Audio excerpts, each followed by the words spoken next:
예, 이 시간에는 저당권 두 번째 시간입니다.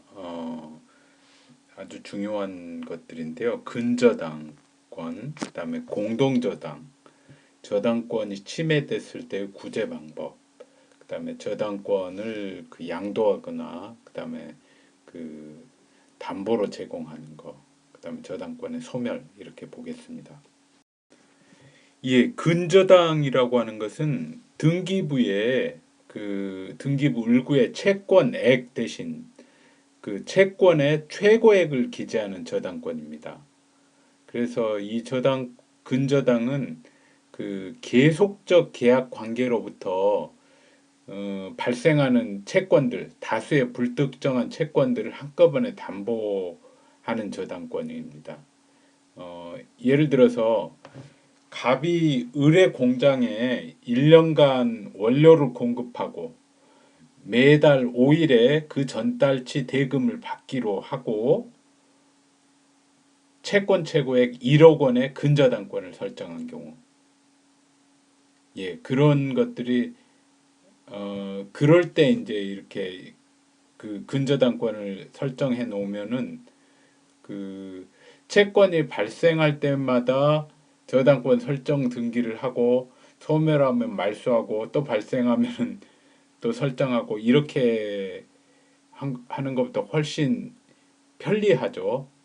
최고액 한도 내에서는 그 채권이 소멸 그 여러 개의 채권들이 발생할 수 있는데 채권들을 그러니까 뭐 예를 들어서 5월달 채무를 을이 다 6월 5일에 변제를 하면은 소멸하게 되지 않습니까? 채권이 그렇다고 해서 그 저당권이 소멸하는 게 아니고 근저당권은 그래도 계속 살아 있습니다. 언제까지?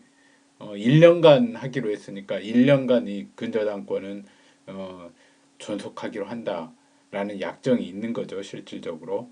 예, 그렇습니다. 그 다음에 이런 장래의 증감 변동하는 불특정 다수 채권들 이외에도 장래의 특정한 채권이나 또는 아예 현재의 특정한 채권을 피담보 채권하는 근저당권도 유효합니다. 예.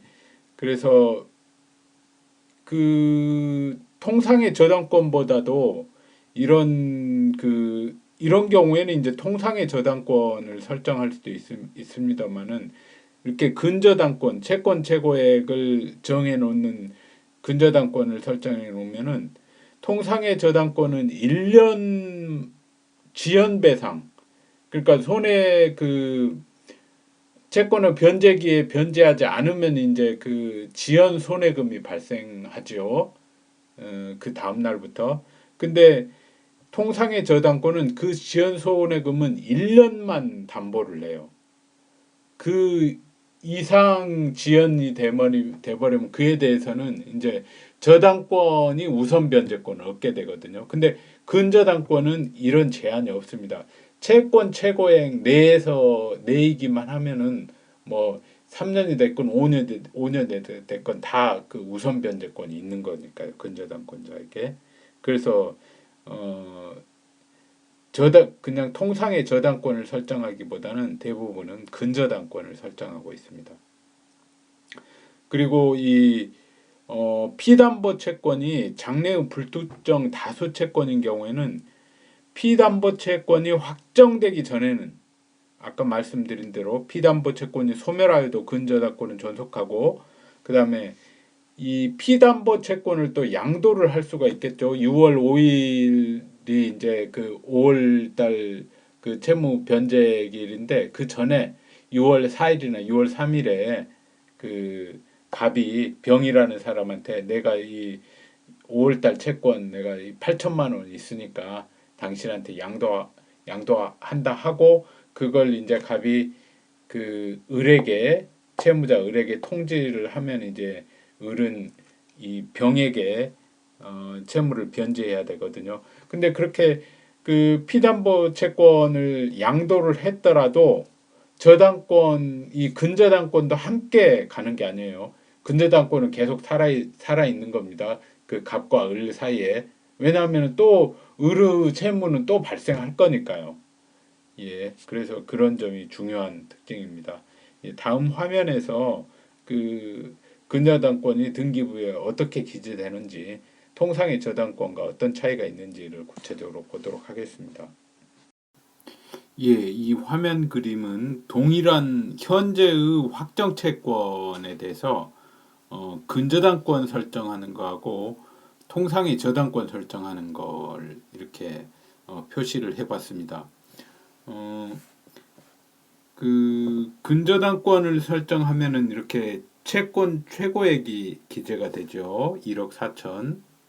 그런데 이제 그 저당권을 설정하면은 현재의 채권액, 예, 1억 원, 이거 이제 이 이자, 월 2분의 이자가 있고 변제기가 2014년 6월 1일이다. 이런 것들을 기재를 해야지 이제 그 제3자에 대해서도 그 대항력이 있습니다. 변제기나 이자, 특히 이자 같은 걸 기재를 안 하면은 이것은 이제 제3자, 뭐 2번 저당권자나 뭐 이런 사람들한테는 2번 저당권자, 뭐 3번 저당권 이런 것이 또 설정된다고 했을 때 이자는 없는 무이자 채권으로 간주가 됩니다. 그래서 이제 이자를 월 2푼으로 이렇게 기재를 하면은 말씀 그 드린 대로 이게 그 1년간의 지연이자만 그 담보를 한다고 말씀드렸죠. 통상의 근저당권은. 그래서 1년간이니까 2014년 6월 1일부터 2015년 6월 1일까지 그 월 2푼의 지연 손해금, 예, 이것까지만 그 우선 변제권이 있습니다. 저당권에 기해서는 이것까지만 더 받을 수 있고 그 이후까지 그 절차가 이렇게 지연되더라도 거기에 대해서는 저당권에 기해서는 받을 수 없고 이제 집행 권한 판결을 받거나 뭐 이런 것을 해야 되죠. 예, 그래서 그 액수를 한번 계산해 보겠습니다. 먼저 그 2013년 6월 1일부터 변제기인 2014년 6월 1일까지 1년간은 1억 원 곱하기 월 2푼이면 0.02 곱하기 12개월 하면은 200만 원 곱하기 12니까 2,400만 원이네요. 예, 그리고 2014년 이제 6월 1일부터 2015년 6월 1일까지 2014년 6월 1일부터 2015년 6월 1일까지 예, 이때는 이제 그 갚기로 했는데 못 갚은 그 지연손해금인데 지연손해금률은 이 약정이자율이 월 2푼으로 법정이율이 민사 법정이율이 연 5푼이거든요. 연 5푼이니까 이 월 2푼을 연으로 하면은 연으로는 뭐 2할 4푼이죠. 예, 분이나 푼이나 같은 말입니다. 예, 그렇게 되면 훨씬 높으니까 이렇게 훨씬 높으면은 지연손해금도 약정이율하고 같이 봅니다. 예, 지연손해금률도. 그래서 동일한 지연손해금률을 1년 하니까 역시 지연손해금 2,400만 원, 4,800만 원까지 이 저당권으로 우선 변제권이 있다는 겁니다. 그래서 원금 1억까지 합치면은 예, 1억 4,800만 원 예, 우선 변제권이 있는데 이렇게 그 근저당권만 설정해 놓으면은 절차가 이제 2005년 6월 1일 이후까지 이 절차가 지연된다고 하더라도 이 사람은 1억 4천밖에 배당을 받을 수가 없어요. 예, 그러면은 이런 근저당권을 설정하는 것보다 이런 저당권을 설정하는 게 유리하죠. 그래서 근저당권을 설정하는 이유는 이렇게 이런 1억 4,800으로 제한되는 것을 방지하기 위한 거니까 1억 한 6천 정도로 이렇게 넉넉하게 잡아놓는 게 좋겠죠. 예. 그리고 여기서 이제 절차가 지연된다 뭐 이런 말씀을 드렸는데 그 이자는 지연손해금이나 이런 것은 언제까지 계산되냐? 경락대금을 우선 경락이 되고 경락기일에 그리고 이제 이 사람을 경락인으로 하는 것을 허가한다는 법원의 경락 허가 결정이 있고, 허가 결정에 따라서 이제 이 경락 대금을 완납하면 이제 배당을 해줍니다. 배당표를 작성해 가지고 완납한 이후에 요 배당하는 날까지가 이제 그 지연 손해금이나 뭐 또는 아직 변제기가 이때 뭐 도래하지 않은 경우가 있다면은 그때까지 이자, 예, 를 그러니까 이 기준이 되는 날은 이제 배당 기일이죠. 예, 이 채권 최고액이라는 것은 그 근저당물로부터 우선 변제를 받을 수 있는 한도액이거든요. 그런데 이 피담보 채권액이 채권 최고액을 초과하는 경우에 채권 최고액만을 변제하고 근저당권 말소 청구를 할 수 있느냐? 예, 지난번에 그 제3취득자의 경우와 관련해 설명을 드렸죠. 제3취득자의 경우에는 이 최고액만 변제하고 말소를 청구할 수 있어요. 물상보증인도 마찬가지고. 그런데 근저당권 설정자가 채무자인 경우에는 이 피담보 채권액 전액을 변제해야 됩니다.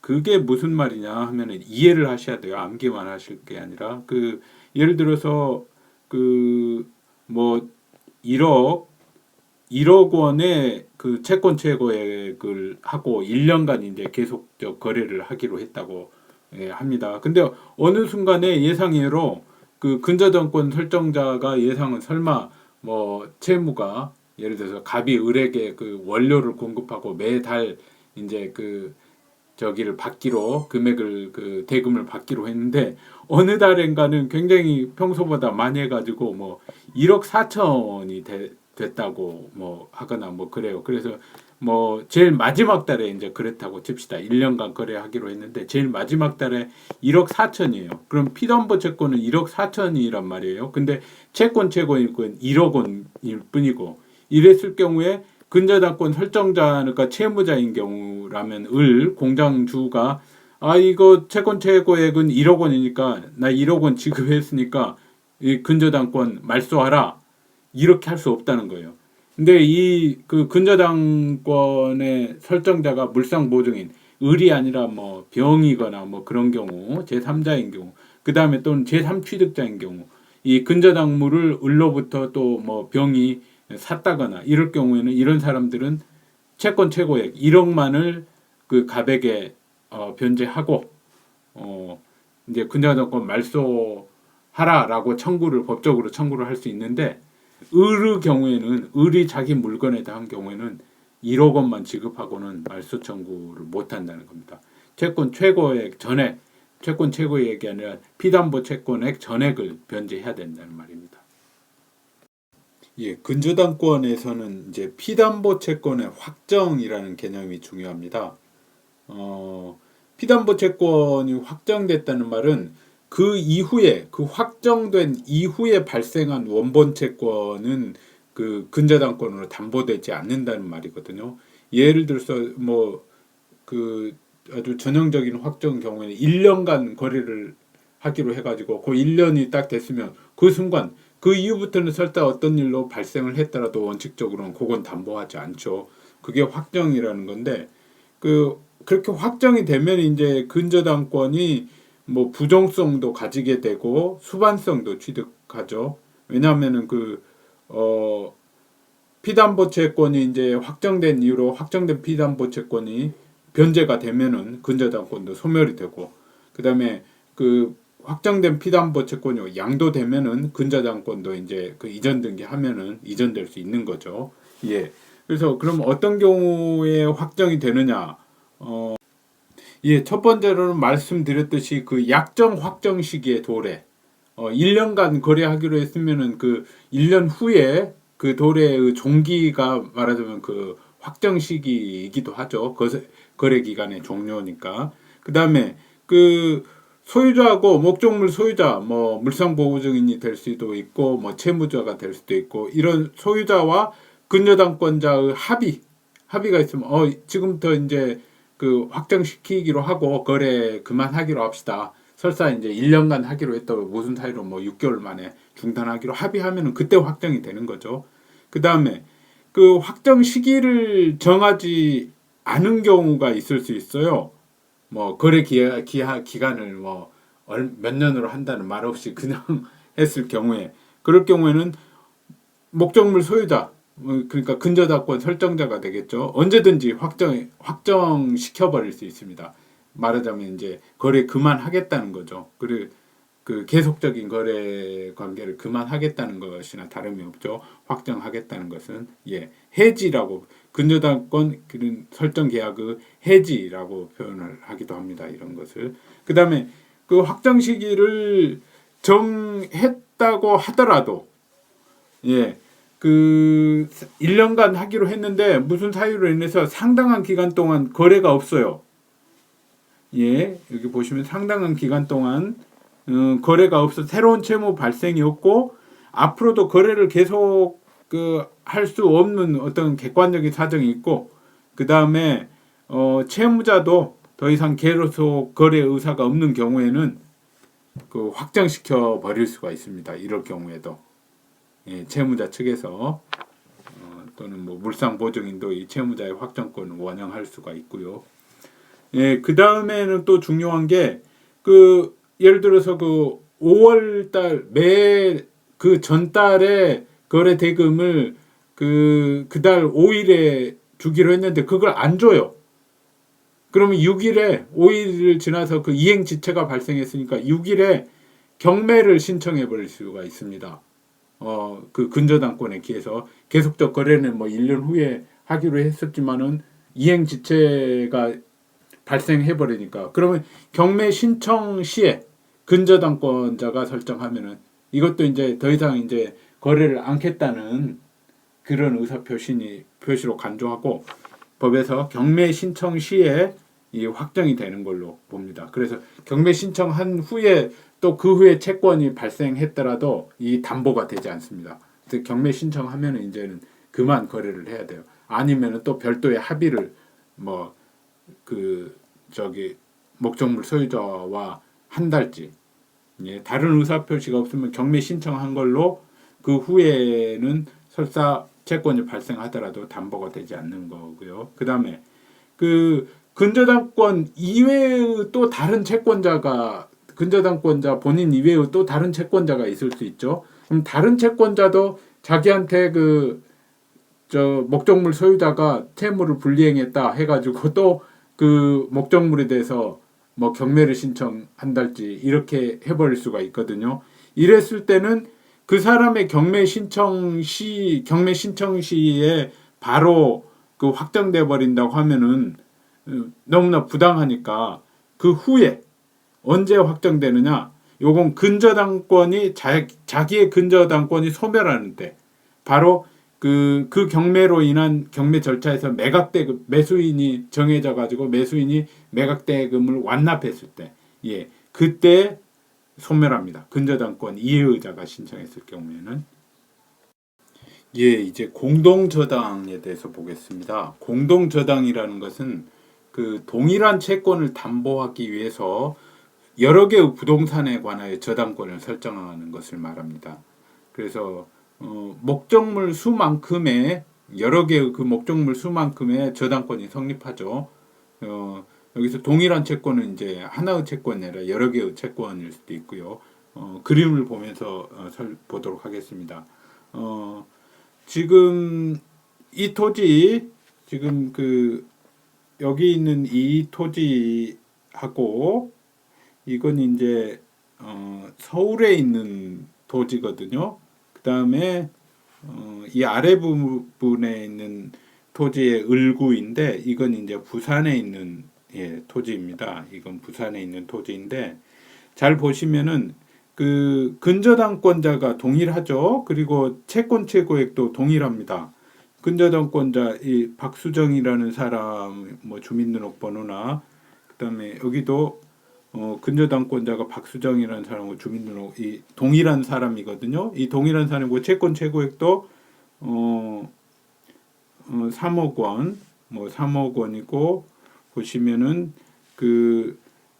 설정 계약도 6월 1일이고 여기 서울에 있는 토지, 그다음에 부산에 있는 토지도 6월 1일이거든요. 2012년 채무자도 동일하고요. 예, 이런 게 이제 동일한 채권으로 이건 이제 근저당권에 기한 것이죠. 동일한 거래 관계에 기한 것일 수도 있고 또는 동일한 그 확정 현재 채권에 기할 수 있는데 하여튼 동일한 채권에 기해서 두 토지에 대해서 저당권 3억 원짜리 저당권이 이렇게 각각 설정된 거죠. 그러면 이 사람은 이 토지에 대해서 어떤 이유로든 예를 들어서 이 2번 저당권자가 저당권에 기해서 경매를 신청하든 아니면은 이 토지에 뭐 저당권자 아닌 사람이 뭐 강제 경매를 신청할 하든 제3의 인물이 어쨌든 이 토지에 대해서 경매가 신청되면 1순위로 3억 원에 대해서 받을 수 있고 그 다음에 부산 토지에 대해서도 마찬가지로 이 사람은 부산 토지에 대해서도 어떤 누구에 대해서 자기가 경매를 신청하던 박수정 이 사람이 아니면은 또 이 부산 토지의 그 저기 부산 토지 소유자에 대한 채권자가 또 경매를 신청하던 저당권자 아닌 사람이 어쨌든 경매가 되면은 1순위로 이 3억 원까지 배당을 받을 수가 있는 겁니다. 그런데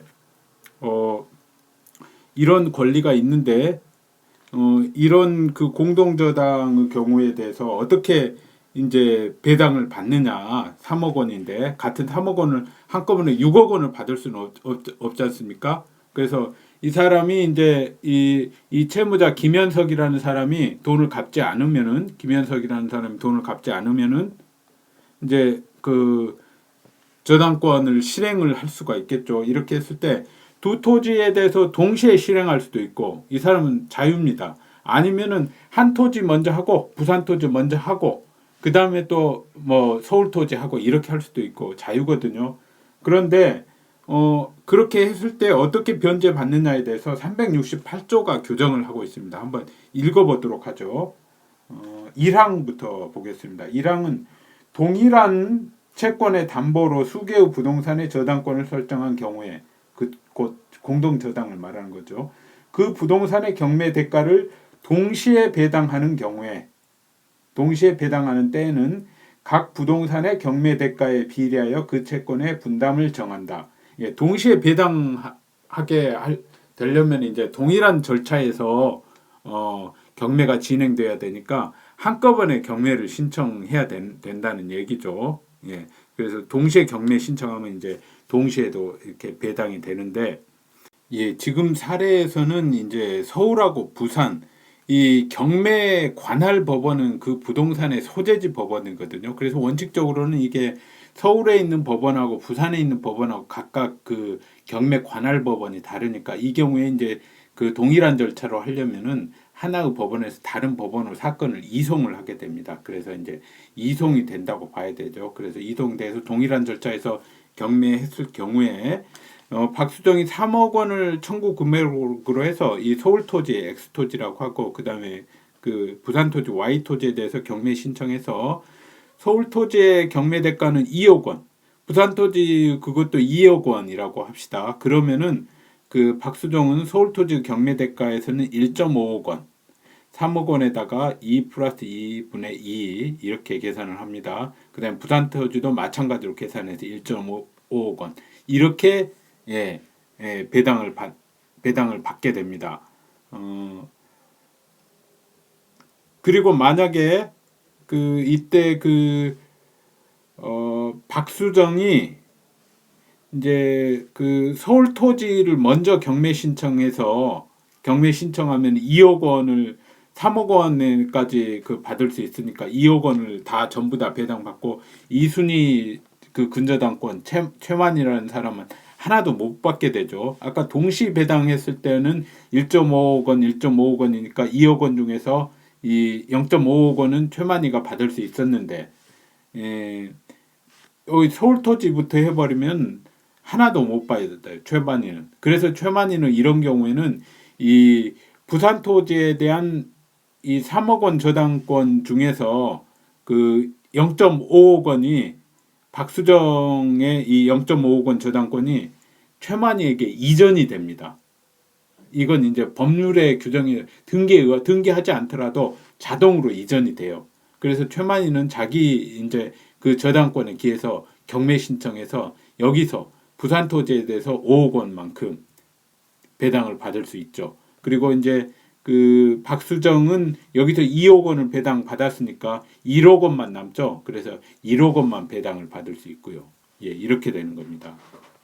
예, 이 최만희가 이렇게 그 0.5억 원 배당 받는 그 근거는 368조 2항에 나와 있어요. 뭐라고 돼 있냐면 전항의 저당 부동산 중 일부의 경매 대가를 먼저 배당하는 경우에 그 대가에서 채권 전부의 변제를 받을 수 있다. 예. 그래서 그 박수정이 서울 토지만 이렇게 그 먼저 배당 그 경매 신청을 했을 때 전부 다 받을 수, 그 대가에서 채권 전부의 변제를 받을 수 있는 거죠. 이 경우에 그 경매한 부동산의 차순위 저당권자, 이 최만희라는 사람이죠. 예, 그 최만희 차순위 저당권자는 선순위 저당권자가 전항의 규정에 의하여 다른 부동산의 경매 대가에서 변제를 받을 수 있는 금액의 한도에서 예, 그 1.5억 원까지 배당을 받을 수 있었죠. 한도에서 선순위자를 대위하여 저당권을 행사할 수 있다. 그 금액의 한도에서 선순위자를 대위해서 예, 부산 토지는 그 동시에 경매됐을 때는 1억 5천까지 경매 대가가 2억 원이니까 1억 5천까지 그 담보가 되는데 그 중에서 이제 1억 원은 여기 1억 원은 그 박수정이 가져가야 되죠. 앞에 토지에서 2억 원밖에 못 받았으니까 1억 원 박수정이 가져가고 나머지 0.5억 원만을 최만희가 대위할 수 있는 겁니다. 예, 그런데 이 두 개의 토지가 하나는 물상보증인 토지고 그러니까 채무자 아닌 제3자 하나는 채무자 소유이고 이렇게 서로 달라지면은 같이 뭐 동일하게 물상보증인 소유 토지거나 아니면 둘 다 그 채무자 소유거나 뭐 제가 예를 들어 둘이라고 했지만 셋이나 넷이나 이랬을 때도 이 채무자 소유하고 물상보증인 소유 토지하고 섞여 있는 경우에는 이 동시 배당의 경우에는 그 채무자 소유 부동산의 대가에서 우선 배당을 하고 그 다음에 부족분에 대해서 물상보증인 소유 부동산 경매 대가에서 추가 배당을 합니다. 그리고 이시배당에 있어서는 한 부동산만 먼저 하는 경우에는 채무자 소유 부동산이 먼저 경매되면은 그 부동산의 그 후순위 저당권자는 물상보증인 소유 부동산에 그 대위를 하지 못해요. 아까 같이 대위를 한다고 했는데 그런 대위를 하지 못하고 반대로 이제 물상보증인 소유 부동산이 먼저 경매되는 경우에 물상보증인은 그 채무자 소유 부동산에 변제자 대위를 할 수가 있습니다. 예, 자기 그 원래 채무가 아닌데 자기 재산이 그렇게 됐으니까 그런 경우에는 이제 그 변제자 대위라는 걸 할 수가 있거든요. 그래서 저당권을 가지가 돼요. 채권자의 저당권을 자동으로 이것도 법률 규정에 의한 물권 변동으로 등기 없이 자동으로 이전이 됩니다. 그리고 물상보증인 소유 부동산의 후순위 저당권자, 공동 저당권자 다음에 그 순위 저당권자는 이에 대해서 그 다시 그 물상 대위를 할 수 있습니다. 예. 이게 무슨 말이냐면 이제 후순위 저당권자가 물상 보증인에게 이전된 그 채권자의 공동 저당권자의 저당권에 대해서 그 이전을 청구할 수 있는 거거든요. 예, 이걸 이제 그림을 보면서 이 법리를 설명하도록 하겠습니다. 먼저 그 이게 이제 아까 말씀드린 대로 이 상황이 지금 그 서울 토지고요. 그 다음에 그 부산 토지가 이렇게 이제 2번 저당권이 설정돼 있고 자세히 보면 채무자가 1번에는 김현석이었지 않습니까? 여기 서울 토지도 이제 그 김현석인데 서울 토지 2번이나 1번이나 다 김현석인데 여기 보시면 김현옥이라는 사람이에요. 뭐 동생이거나 뭐 친척 같은 현자 돌림 그런 사람이 이제 물상 보증인인 거죠. 이렇게 이런 경우에 다시 앞으로 돌아가서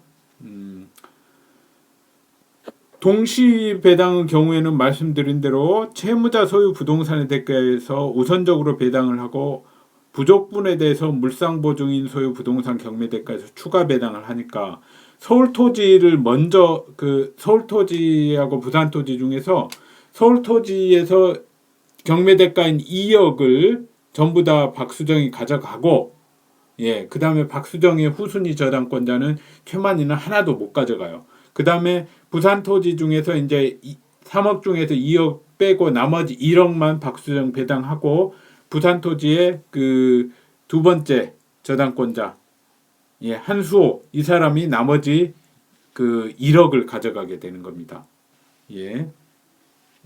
이렇게 되는 거죠. 이렇게 되는 건데 이시배당도 결국은 결과에 대해서 같아질 수 있어요. 왜냐하면은 그 이제 이시배당이라는 것은 한 부동산만 먼저 하고 그 다음에 다른 부동산 경매 청구할 때 이제 이시 때가 다른 배당인가 저 시기가 다른 서울토지를 먼저 배당하는 경우는 역시 2억을 박수정이 가져가고 그 다음에 박수정은 나머지 1억 원의 피담보 채권에 기해서 부산토지 경매해서 1억 원 가져갈 수 있죠. 그리고 나머지 1억은 한수호가 가져가는데 부산토지를 그리고 이제 그 최만희는 말씀드린 대로 저기를 대위를 할 수 없어요. 그런 거 없습니다. 채무자 소유 부동산의 후순위 저당권자는 근데 부산토지 물상보증인 소유 토지를 먼저 배당할 경우를 잘 보시기 바랍니다. 이럴 경우에도 2억 원 전원 경매대가 2억 원을 박수정이 가져가는데 이 서울토지에 대한 저당권이 이 박수정의 저당권이 이 부산토지의 소유자 김현옥에게 자동으로 이전이 돼요.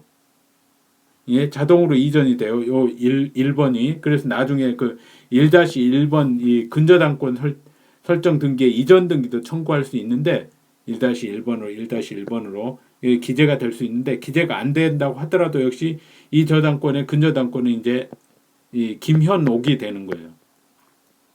그리고 이 부산토지의 두 번째 근저당권자 2번 근저당권자 공동근저당권자 한수호가 1억 원에 대해서 이 채권 이전을 근저당권 이전을 청구할 수 있는 거예요. 물상 대유를 해서 김현옥에게 근저당권 일부 이전을 청구할 수 있는 겁니다. 만약에 이럴 때는 이제 그 김현옥을 대유해서 1-1번 근저당권 이전 등기를 하고 김현옥 이름으로 그 다음에 일부 또 이전 등기를 해야죠. 요 물상대위는 등기가 돼야지 이제 효력이 있는 거거든요. 그래서 부산토지 먼저 된다 하면은 결론적으로 보면은 2억을 박수정이 가져가고 서울토지 저당권 중 2억을 김현옥에게 이전되고 한소는 그중 1억을 이전을 청구할 수 있는 겁니다. 이렇게 되네. 이게 이제 공동저당에서 핵심 법리입니다. 나머지 이제 자세한 사항은 책을 좀 더 읽어보시면 됩니다. 제가 이제 근저당권 이전된다고 말씀드렸는데 이건 이제 근저당권만 독자적으로 이전될 수는 없고 근저당권은 이제 확정된 거니까 경매가 신청됨으로써 근저당권이 확정된 거니까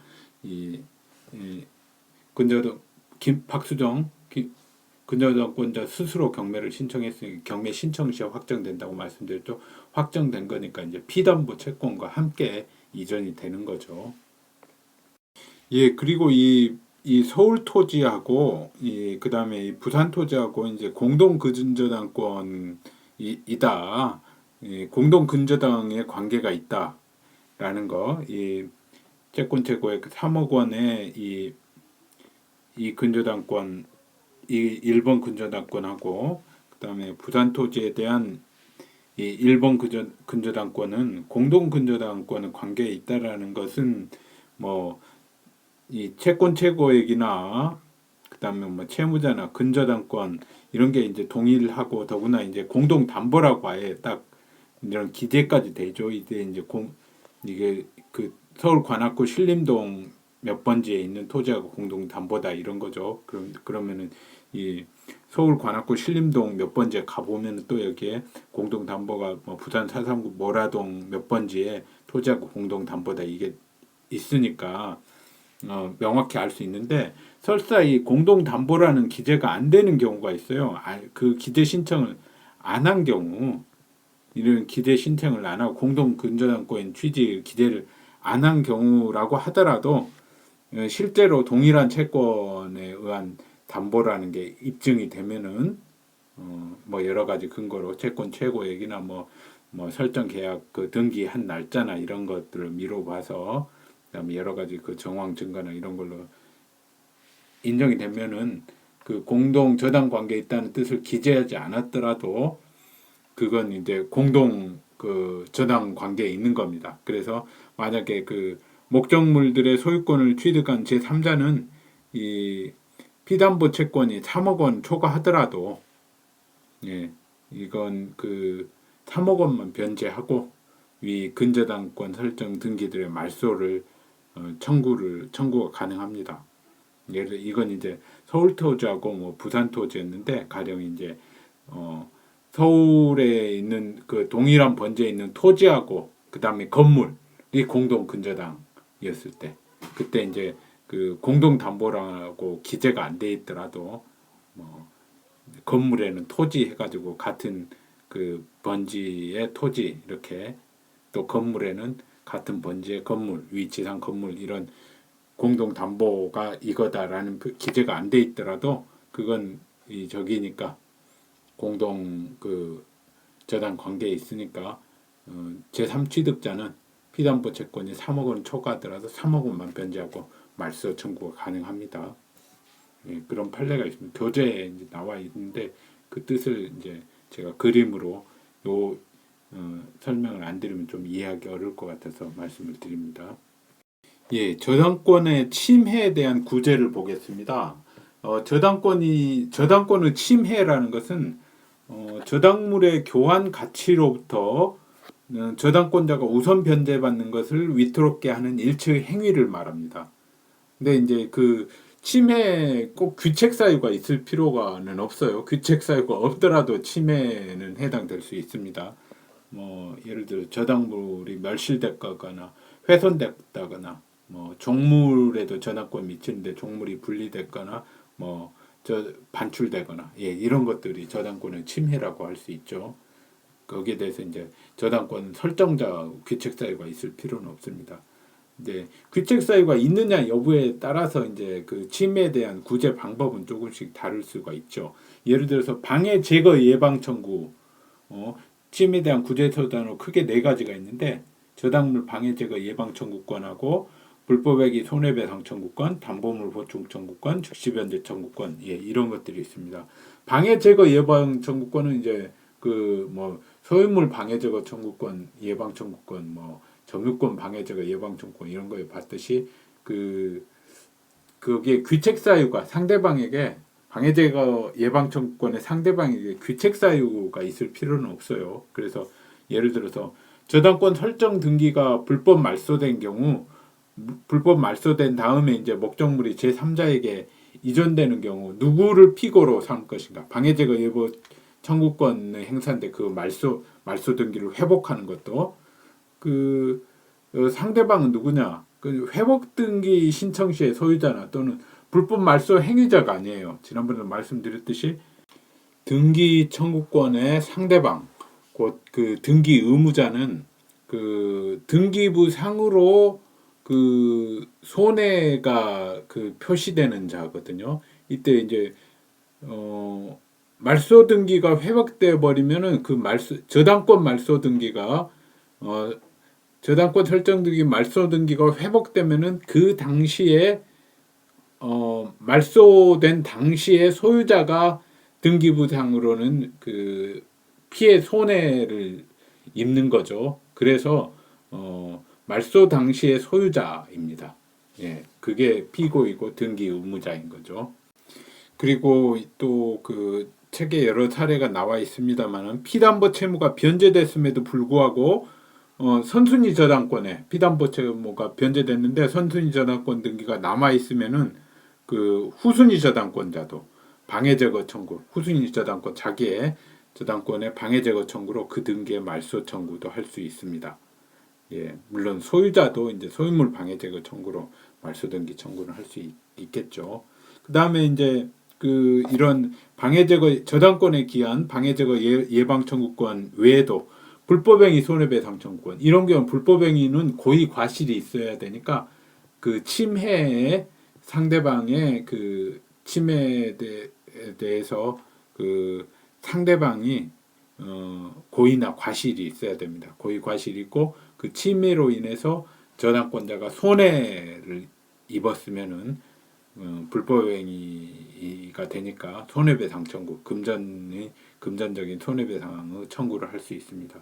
그 다음에 또 담보물이 저당물의 가액이 현저히 감소된 경우, 이때도 이제 저당권 설정자의 귀책 사유가 있어야 돼요.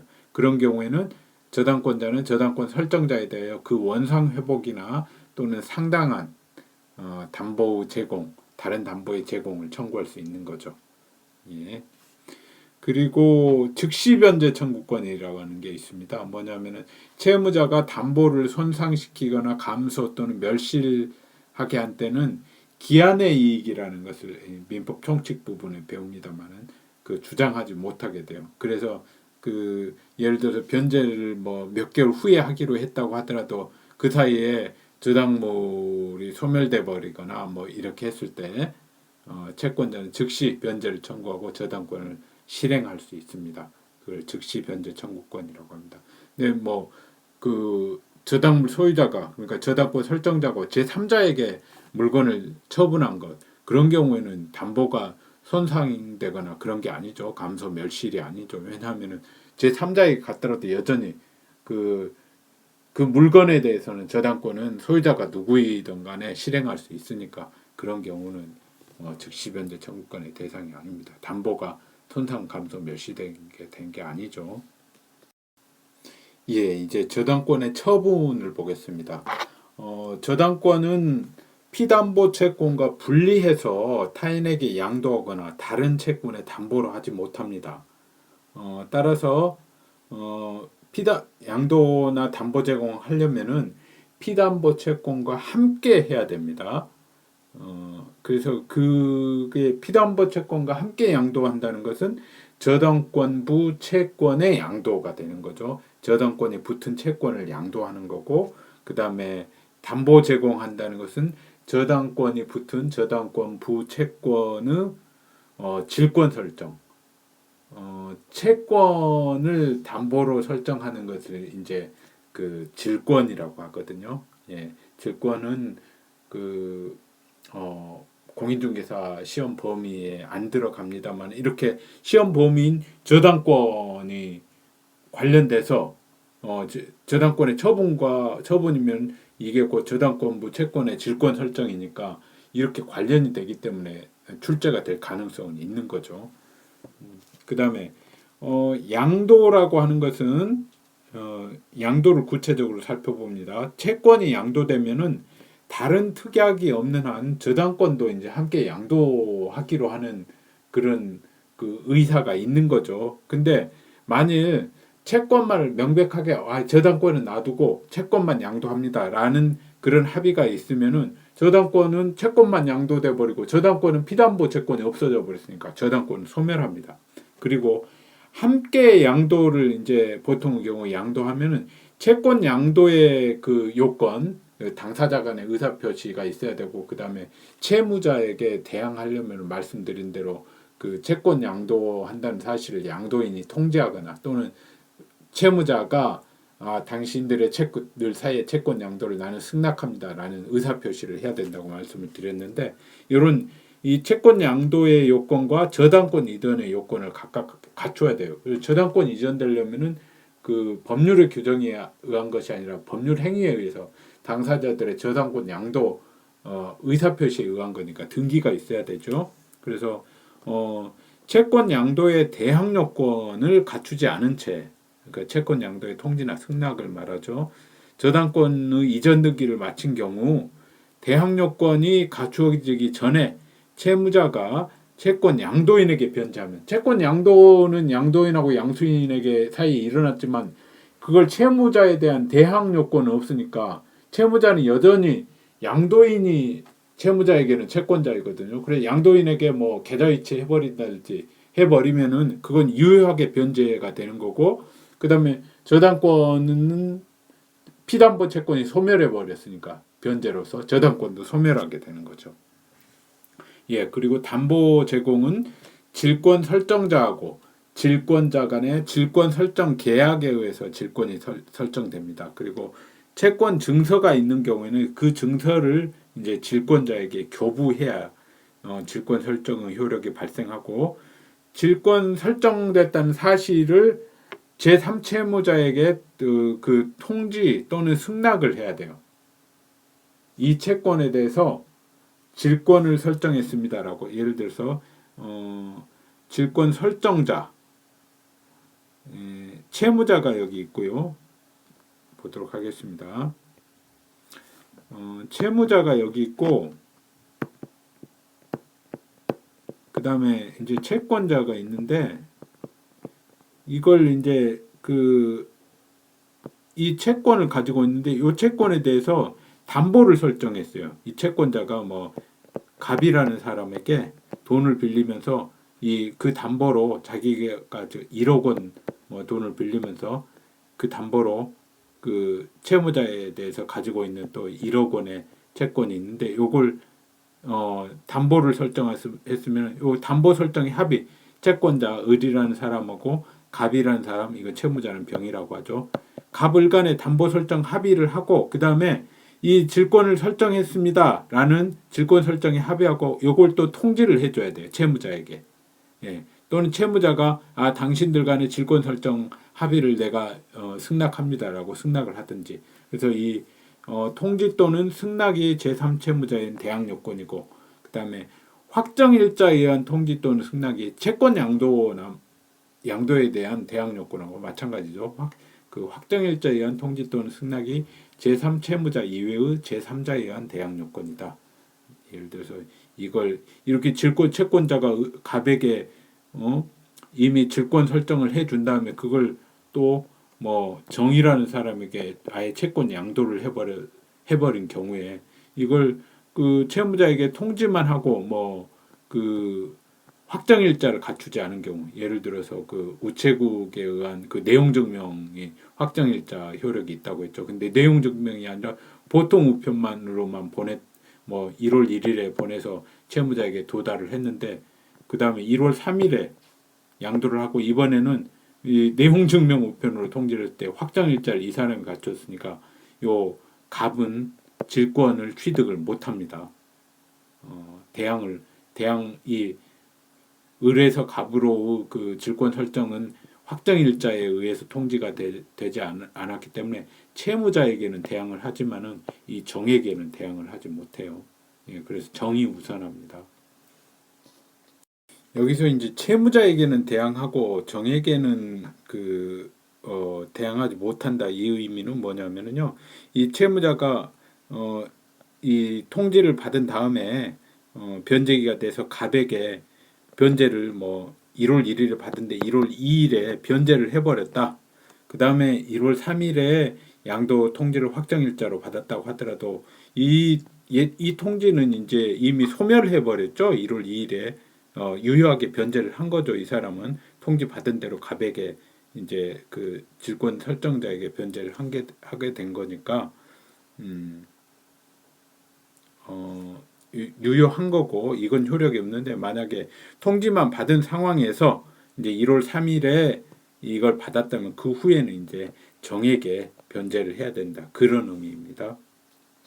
예, 이제 저당권의 소멸을 보겠습니다. 저당권은 저당 목적물이 멸실되거나, 예를 들어서 토지 같은 경우는 이제 포락이라고 해가지고 토지가 하천이나 바다에 이렇게 잠겨버린 거, 그 영구적으로 잠겨버리는 상태, 그런 걸 그런 경우는 이제 토지가 멸실됐다고 건물은 물론 이제 건물이 불에 타서 없어지거나 이런 걸 말합니다. 그러면 저당권도 소멸됩니다. 목적물 멸실로. 예, 그다음에 피담보 채권이 소멸되는 경우. 그다음에 이제 제3취득자가 변제해서 그 담보된 한도에서 채권 최고의 그 한도에서 변제하는 거 이런 것들로 인해서 소멸하고요. 그다음에 목적물이 경매에 의해서 매각되는 경우 보통으로 그냥 통상의 매매로 매각되는 경우는 저당권을 소멸하지 않습니다.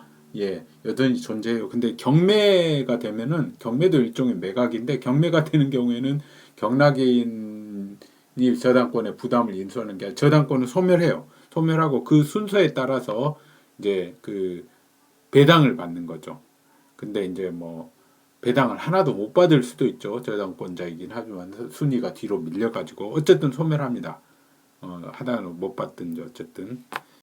예, 그런데 그 주임법이나 상임법상의 우선 변제권을 가진 임차권들이 있지 않습니까? 그런 것들은 최선순위인 경우, 그러니까 뭐 그런 경우에는 그 배당을 요구를 하고, 그러니까 배당을 요구했는데 다 못 받은 경우, 그런 경우에는 여전히 나머지 그 배당받지 못한 금액을 보증금으로 해서 임차권이 그 원래 예정된 그 존속 기한까지 존속한다는 거 말씀드렸죠. 저당권과 아주 중요한 차이점입니다. 그런 경매에 있어서 그 존속과 관련해서. 그리고 전세권 같은 경우에는 전세권이 최선순위인 경우에는 그 남아 있는 거거나 그냥 전세 기간 동안 계속 전세권을 유지하거나 또는 배당을 받는거나 선택을 할 수 있습니다. 근데 전세권 같은 경우는 배당을 받는 걸 선택해서 다 못 받았더라도 어쨌든 소멸합니다. 나머지 금액을 한도로 해서 전세권이 유지되는 건 아닙니다. 예, 그리고 그 저당권 설정 후에 소유권이 이전되고 그 후 피담보 채권이 소멸한 경우 저당권 설정자인 종전 소유자는 저당권 설정 계약의 당사자로서 저당권 설정 등기의 말소를 구할 수 있어요. 원칙적으로는 그 저당권 소멸하면 설정 등기의 말소는 소유자가 소유물 방해 제거 청구권으로 행사할 수 있는데 이 저당권 설정 계약의 설정자는 지금 현재 소유자가 아니더라도 그 저당권 설정 계약에 근거해서 그 계약상의 지위에 근거해서 권리에 근거해서 말소를 청구할 수가 있습니다. 그게 판례입니다.